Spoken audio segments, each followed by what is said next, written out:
Саламатсыздар ма? Бүгін шығаратын есебіміздің түрі ол бізде газдарға байланысты, яғни біз қазір қарастырамыз метанның көлемін анықтау керек.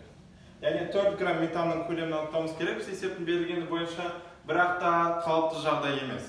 Яғни білеміз, қалыпты жағдай болатын болса, ол яғни 0 градус Цельсийда және 1 атмосферада біз анықтау үшін тек қана мына формуланы қолданамыз.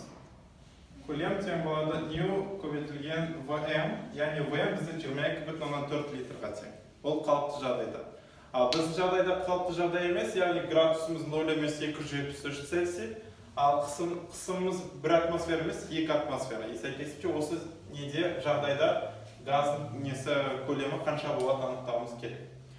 Ол үшін біз қолданамыз Менделеев-Клапейрон теңдеуін. Ол бізде былай жазылады. ПВ тең болады нью көбейтілген R көбейтілген Т. Бұл жерде P дегеніміз ол бізде қысым, яғни өзгеріп отыратын қысымның өлшем бірлігі. Саны. Көлем дегеніміз ол бізге анықтау қажетті көлемі. Нью ол бізде газдың зат мөлшері, R газдар тұрақтысы ол 8,131-ге тең. И және температура. Ол бізде қалай өзгеріп тұрып біз қарастыруымыз керекпіз. Ең оңай анықтауға болады, ол бізде зат мөлшері, яғни метан болатын болса, зат мөлшері бізде тең болады 4. Бөлеміз метанның молярлық массасы 16-ға тең болады 0,125 мольға. Енді осы бізде бар білетімізді формула салатын болсақ, көлем тең болады, бөлшек сызамыз. Үстінде 0,125 зат мөлшеріміз. R-міз бізде 8,131-ге тең. Оның минус 3 дәрежесімен, бірақ ол астындағы оның 3 дәрежесімен қысқарып кетеді. Және мұнда температурамыз 273 Цельсий делінген, бірақ та формулада бұл жерде үлкенді, яғни ол бізде кельвинмен көрсетілу керек. Ал Цельсийді кельвинмен айналдыру үшін біз оны тағы да 273-ке қосуымыз керекпіз. Немесе қысқаша 273 көбейтілген 2 кельвин дей саламыз. Келесінен астында бізде орналасу керек қысым, яғни мына формулада қысымыз былай ауысып барады астына. Қысым бізде тең 2 атмосфераға. Егер де қысымыз 1 атмосфера тең болатын болса, оның саны 101,325-ке тең болады. Ал бізде 2 атмосфера сәйкесінше 101,325-ті біз 2-ке көбейтуіміз керекпіз. Осы жағдайда енді көлемді анықтайтын болса, мына екілі бізде қысқарып кетеді. Қалған сандардың барлығы бір-біріне көбейтіп бөлетін болса, көлем бізде тең болады 5,6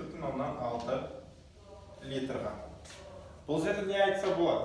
Егер де бізде зат мөлшеріміз 0,25 мольға тең болатын болса, газдың көлемін анықтаған кезде 0,25-ті 22-ге көбейтетін болса,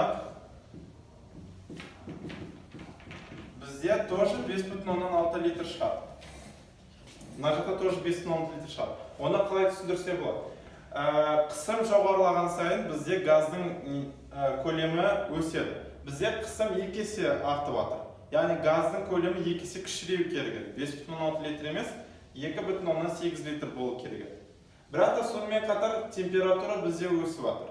Бізде температура 273 кельвин емес, оны 2 есе көп, яғни 273 Цельсий болып жатыр. Температура 2 есе артып жатыр, қысым 2 есе артып жатыр, сәйкесінше бізде ол екеу бір-бірін теңестіріп, газдың көлемі 5,6 литр күйінде қала береді.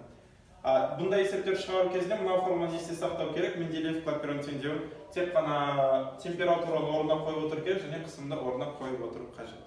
Өзгермейтін шама ол 831 газдардың тұрақтысы деп аталынады. Егер де тағы да осындай қалайтын тақырыптарың болатын болса, WhatsApp-қа немесе Instagram-ға жазыңдар. WhatsApp номер және Instagram-ның логині бізде астында орналасады.